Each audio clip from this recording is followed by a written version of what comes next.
अस्सलाम वालेकुम। आपको हमारे चैनल दिल मोम का दिया में खुश आमदीद। अगर आप हमारे चैनल पर नए आए हैं या अभी तक आपने इसको सब्सक्राइब नहीं किया तो इसे सब्सक्राइब करना ना भूलें। मेरा ताल्लुक़ एक अमीर घराने से था। मेरे दादा की बहुत ज़मीन थी। अब्बू और चचा दो ही हमारे दादा के बेटे थे। घर की खुशहाली ने मेरे वालिद को तालीम की तरफ राग़िब ना होने दिया। मैट्रिक पास करके पढ़ाई छोड़ दी। पहले ज़माने में जल्द शादियां हो जाती थीं, लिहाजा उनकी शादी भी कम उम्री में अपनी चचाज़ाद से हो गई।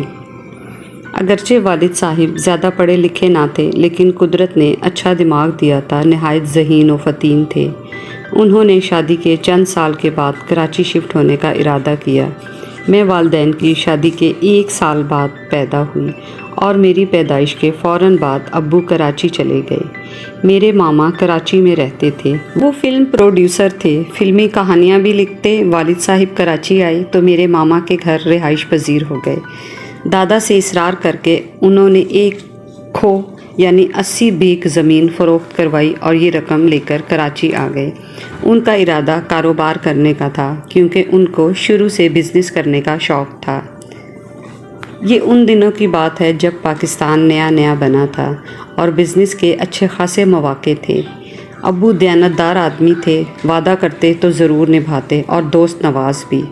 दोस्तों पर खुला खर्चा करते। झूठ से नफ़रत थी। लोग उनके पास बेधड़क अपनी इमानतें रखवा जाते, क्योंकि नीयत के खरे थे। यही औसाफ थे कि कराची में बहुत जल्द उन्होंने अपने दोस्तों का हल्का बना लिया। लोग उन पर एतबार करने लगे।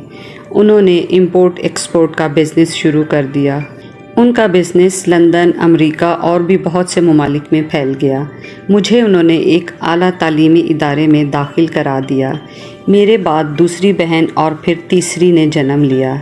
अब्बू कहते थे मुझे बेटियां बहुत प्यारी हैं, क्योंकि मेरा यकीन है कि मेरी दौलत इन बेटियों के नसीब से है। जब चौथी बहन ने जन्म लिया तो अब्बू को लंदन मुस्तकिल रिहाइश इख्तियार करने की सूझी। उन्होंने वहाँ घर लिया और हमको अम्मी के हमरा लंदन ले गए। इन दिनों मैं 7 बरस की थी और दूसरी बहन 5। हम दोनों को वहाँ स्कूल में दाखिल करा दिया गया। वो लंदन में अपने कारोबार को वुसअत देना चाहते थे कि वहाँ एक शख्स से मुलाकात हो गई जो मुसलमान नहीं थे। उनका नाम जॉन था। वालिद साहिब की एक कमज़ोरी थी कि वो हर किसी पर जल्द एतमाद कर लेते। उन्होंने जॉन पर भी एतमाद किया और सरमाया उनकी शराकत में बैंक में जमा करा दिया। उस शख्स ने धोखा किया। अब्बू का तमाम सरमाया हड़प कर लिया और अब्बू को कहा कि कारोबार में नुकसान हो गया है। जॉन साहब 2-3 पुश्तों से इंग्लैंड में रह रहे थे और उनका वहाँ काफ़ी असर रसूख था, जबकि अब्बू हाल ही में वहाँ गए थे। बस उस आदमी ने मेरे अब्बू को धोखा दिया तो मेरे अब्बू को पाकिस्तान लौटते बनी। जब अब्बू लंदन शिफ्ट हुए थे तो वो कराची का मकान और जायदाद फ़रोख्त करके गए थे, लिहाजा वापस मामू के यहाँ आना पड़ा। कुछ दिन मामू के पास रहने के बाद हम लोग डेरा गाजी खान चले गए, क्योंकि दादा जान को इल्म हो गया था कि मेरे बड़े बेटे फैज़ को कारोबार में घाटा हुआ है। वो आकर हमको अपने शहर ले गए। दादा जान के पास अल्लाह का दिया सब कुछ था। जायदाद, ज़मीनें, रुपया पैसा, कई आमों के बाग भी थे और इतनी ज़रई ज़मीन थी कि हमारी 3 पुश्तों को काफ़ी थी। दादा ने अब्बू को कहा, बेटे तुम मेरे सबसे बड़े बेटे हो। मेरे बाद ये सारी ज़मीनें और जायदाद तुमने संभालनी हैं।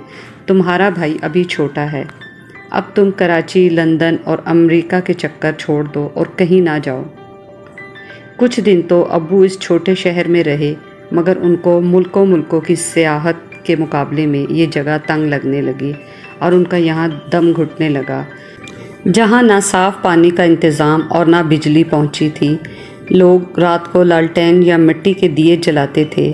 अब्बू यहाँ साल भर भी ना रह सके। हम लोग भी इस देहाती फ़िज़ा से मुतमईन ना थे। ख़ास तौर पर मेरी माँ, जो सारी दुनिया की सैर कर चुकी थी, वो बहुत परेशान होती। बिजली ना होने की वजह से रात भर हाथ के पंखे झलने से नींद ना आती और यहाँ गज़ब की गर्मी पड़ती थी।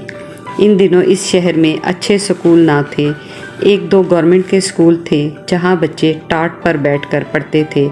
जब मैं स्कूल में दाखिल हुई तो मुझे टाट पर बैठना पड़ा। ऊपर से सख्त गर्मी थी।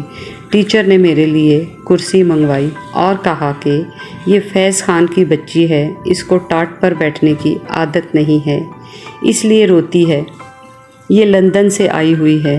उन टीचर का नाम रिजवाना था और ये बहुत अच्छे ख़ानदान से ताल्लुक़ रखती थी।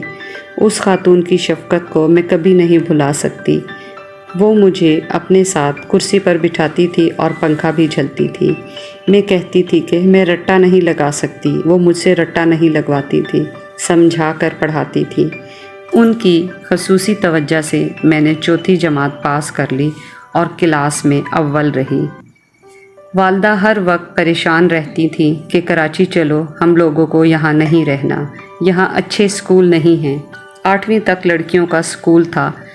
उनके दिन रात के रोने धोने से वालिद साहिब ने अपने हिस्से की ज़मीन दादा जान से तलब कर ली और फिर ये ज़मीन फ़रोख्त करके हम सबको कराची ले आए। यहाँ आकर उन्होंने फिर से कारोबार शुरू कर दिया। हम सबको अच्छे स्कूल में दाखिल कराया और साथ 3 लॉन्चें भी ख़रीद लीं। ये मछली पकड़ने के बहुत बड़े ट्रॉलर थे, छोटे से बहरी जहाज़ों की मानिंद थे। ये समंदर में कई दिनों तक रहते। इन लॉन्चों के अंदर बर्फ़ खाने थे जहाँ पर मछलियाँ महफूज की जाती थी। किस्मत थी कि वालिद साहिब का इंतकाल हो गया और उनके मैनेजर वगैरह ने इन लॉन्चों को हड़प कर लिया। अम्मी जान और हम बच्चियाँ कुछ ना कर सकी। मेरे 2 ही मामू थे जो बैरून मुल्क शिफ्ट हो गए थे। दादा जान ने वालिद साहिब का बचा कुचा असासा संभाला और हमें कराची से आकर ले गए। इन दिनों मैं बीए में थी। बीए के बाद मेरी शादी कर दी गई और फिर यक्के बाद दिगरे मेरी बहनों की भी शादियां हो गई। किस्मत की बात कि मेरी बहनों की शादियां अच्छे घरानों में हुईं, जबकि मेरी शादी गरीब घर में हुई। मेरे शौहर की आमदनी ज़्यादा ना थी, लिहाजा मैंने एक स्कूल में मुलाजमत कर ली। मेरे 3 बच्चे हो गए जिनको मैंने नहायत मेहनत और मुशक्क़त से पाल पोस कर जवान किया। भाई कोई ना था और दादा जान का भी इंतकाल हो गया।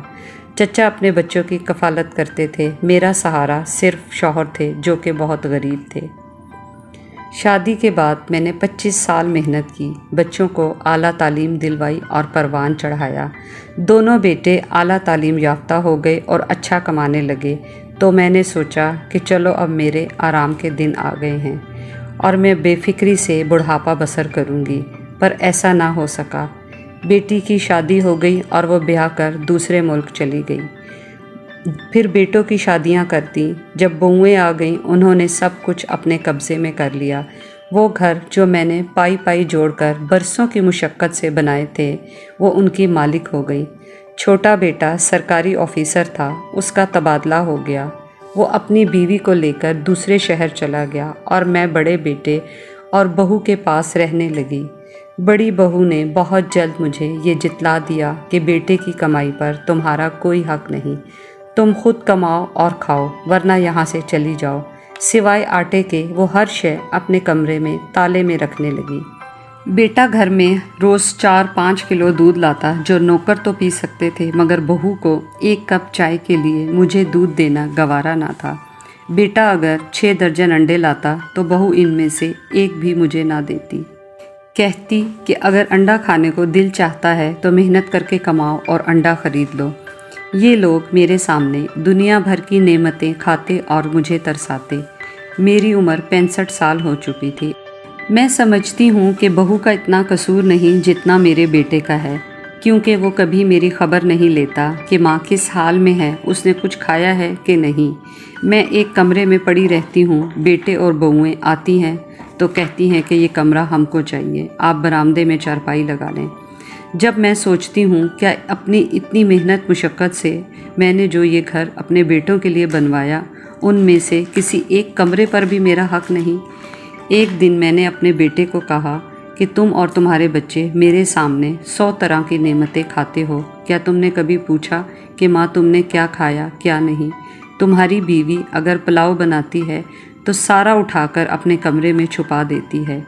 बेटे ने जवाब दिया, माँ मुझे छोटी छोटी बातें बताकर टेंशन मत दिया करें, शुक्र करें कि मेरी बीवी भोली भाली है, अगर कोई सियानी होती तो अब तक तुम्हें ईदी सेंटर में जमा करवा देती। ये बात मेरे दिल में छुरी की तरह आज भी बेबस्त है।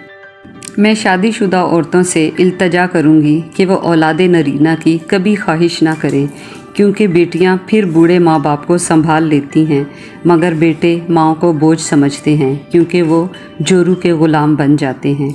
मैं मुल्क के साहिबे दिल लोगों से इल्तजा करती हूँ कि वो ऐसी माँओं का हाल ज़रूर मालूम करें जिनको बुढ़ापे में सगे बेटे और बहुएँ भूखा रखते हैं और बेसहारा कर देते हैं। वो इनको सहारा देकर अल्लाह की खुशनुदी ज़रूर हासिल करें।